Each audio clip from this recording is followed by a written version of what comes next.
Governor Eric Holcomb activated the Indiana National Guard ahead of the storm, though. It shows you how serious the situation was.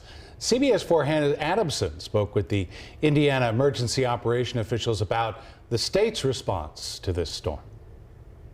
This was one that we haven't seen for quite some time. In preparation for what would be Indiana's biggest winter storm in several years. Stay safe out there. The Indiana Department of Homeland Security activated its State Emergency Operations Center on Sunday, with coordination efforts starting late last week.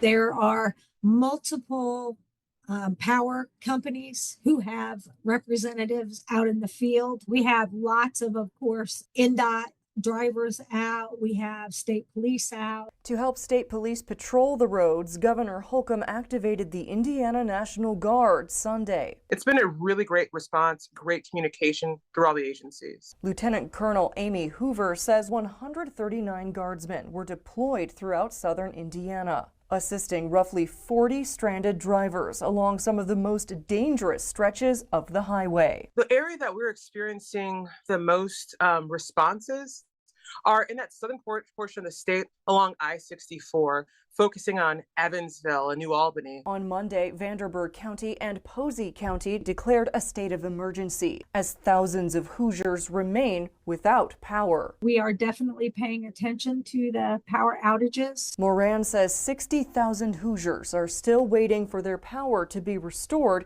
as of Monday afternoon. That operations center again is working with local officials to gather information on what citizens may need as far as getting them to a shelter or a warming center. The Guard will remain activated until further notice. Meanwhile, the state's Emergency Operations Center is expected to keep running through Wednesday, barring major developments. Reporting from the State House, I'm Hannah Adamson.